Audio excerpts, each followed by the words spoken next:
পূর্ব বর্ধমানের আউশগ্রামের দিকনগর গ্রামে এক অনন্য পুজোর রীতি এখনো অটুট। রায়বাড়ির এই পুজো প্রায় ৩৫০ বছরের পুরনো। তবে বিশেষত্ব হলো এখানে দেবী দুর্গা পূজিত হন ছিন্নমস্তা রূপে, সঙ্গে তার দুই সখী জয়া ও বিজয়া।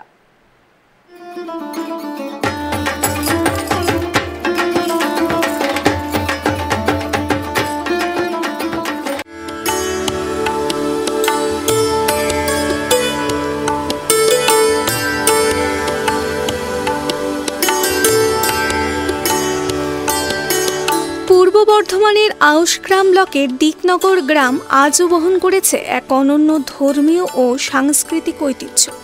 এলাকার রায়বাড়ির এই পুজো প্রায় ৩৫০ বছরেরও বেশি পুরনো, যা প্রজন্মের পর প্রজন্ম ধরে ভক্তি, নিষ্ঠা এবং ঐতিহ্যের সঙ্গে পালিত হচ্ছে। দিকনগরের পূজার সবচেয়ে বড় বৈশিষ্ট্য হল এটি অন্যান্য দুর্গাপুজোর থেকে একেবারে ভিন্ন। সাধারণত দুর্গাপূজায় কার্তিক, গণেশ, লক্ষ্মী ও সরস্বতী পূজিত হন, কিন্তু রায়বাড়ির এই পূজায় পূজিত হন দেবী দুর্গার ছিন্নমস্তা রূপ, সঙ্গে দুই সখী জয়া ও বিজয়া। রায়বাড়ির পূজার অনন্যতের এই কেন্দ্রবিন্দু হল মূর্তি সৃষ্টি প্রক্রিয়া। এখানে মূর্তি আগে থেকেই তৈরি হয় না। মহালয়ার পর বোধনের সঙ্গে সঙ্গে স্থানীয় কারিগররা দেবীর প্রতিমা গড়া শুরু করেন। প্রতিটি রেখা, চোখ, মুখ এবং হাতের ভঙ্গি যত্নের সঙ্গে করা হয়, যেন মূর্তিটি শুধু একটি ভাস্কর্য নয়, বরং ভক্তির একটি জীবন্ত প্রকাশ। জমিদারি প্রথা অনুযায়ী পূজা সম্পূর্ণ হয় এক আসনে, যা প্রাচীন রীতিকে পুরোপুরি মেনে চলে। অন্যান্য পুজোর মতো রঙিন চকচকে সাজের প্রয়োজন এখানে নেই, বরং প্রাচীন রীতি ও নিষ্ঠা বজায় রাখাই প্রধান আকর্ষণ। প্রতিটি অনুষ্ঠান, প্রতিটি ভোগ এবং প্রতিটি পূজার মুহূর্তে ইতিহাস ও ভক্তি ছড়িয়ে থাকে।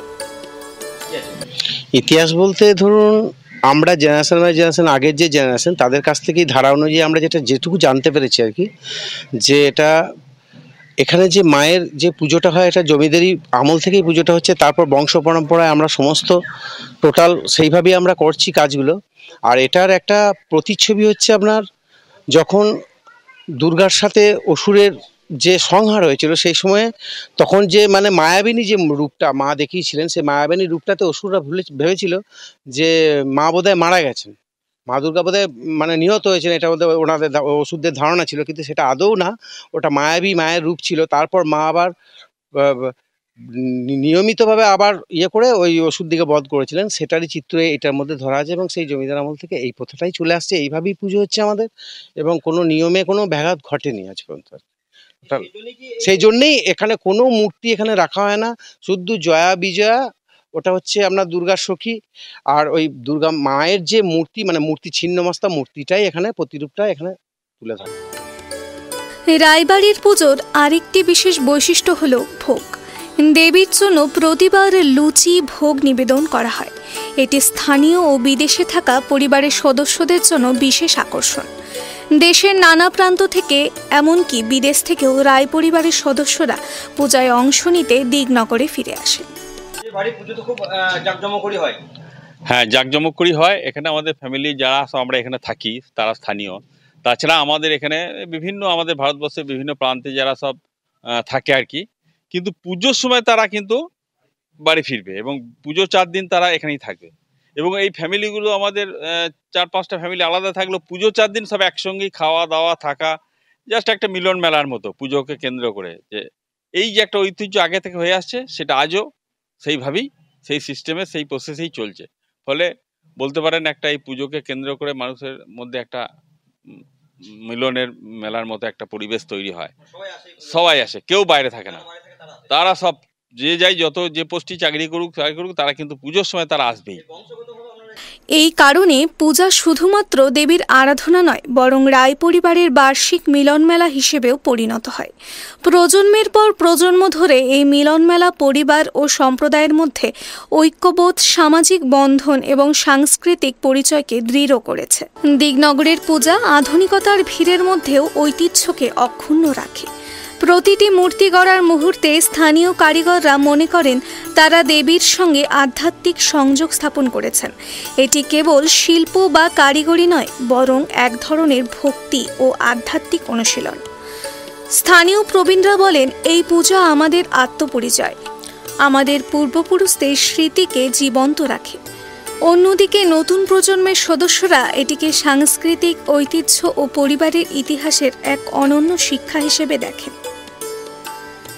দিকনগরের রায়বাড়ির ছিন্নমস্তা দুর্গাপূজা প্রমাণ করে যে ঐতিহ্য সংরক্ষণ করা সম্ভব, যদি তা পারিবারিক নিষ্ঠা, ভক্তি এবং সামাজিক সমর্থনের সঙ্গে পালিত হয়। আধুনিকতার চাপ ও পরিবর্তনশীল সাংস্কৃতিক ধারা সত্ত্বেও এই পূজা আজও স্থানীয়দের জন্য এক গুরুত্বপূর্ণ আধ্যাত্মিক এবং সামাজিক অনুষ্ঠান। প্রত্যেক বছর মহালয়া থেকে শুরু হওয়া এই পূজা স্থানীয় ও প্রবাসী বাঙালিদের কাছে এক অনন্য আধ্যাত্মিক ও সাংস্কৃতিক আকর্ষণ হিসেবে রয়ে গিয়েছে। এটি কেবল দেবীর আরাধনা নয়, বরং ইতিহাস, শিল্প, সামাজিক বন্ধন এবং পারিবারিক ঐতিহ্যের এক জটিল ও সুসংগঠিত উদযাপন। স্থানীয় কারিগররা জানান, প্রতিটি মূর্তি গড়ার সময় তাদের মনে হয় তারা দেবীর সঙ্গে কথা বলছেন। এটি কেবল শিল্প নয়, এক আধ্যাত্মিক সংযোগ যা ভক্তি ও ইতিহাসের সমন্বয় ঘটায়। স্থানীয়রা আরও যোগ করেন, এই পূজা আমাদের জীবনের অংশ, এটি আমাদের শিকড় ও পরিচয়কে ধরে রাখে। দিকনগরের রায়বাড়ির ছিন্নমস্তা দুর্গাপূজা একটি ঐতিহ্যবাহী আধ্যাত্মিক, সামাজিক ও সাংস্কৃতিক অনুষ্ঠান যা প্রজন্মের পর প্রজন্ম ধরে রক্ষা করা হয়েছে। এটি আধুনিক বাঙালির জন্য শুধু পূজা নয়, ঐতিহ্যবাহী পরিচয়, পারিবারিক মিলনমেলা এবং সাংস্কৃতিক শিক্ষা হিসেবেও গুরুত্বপূর্ণ।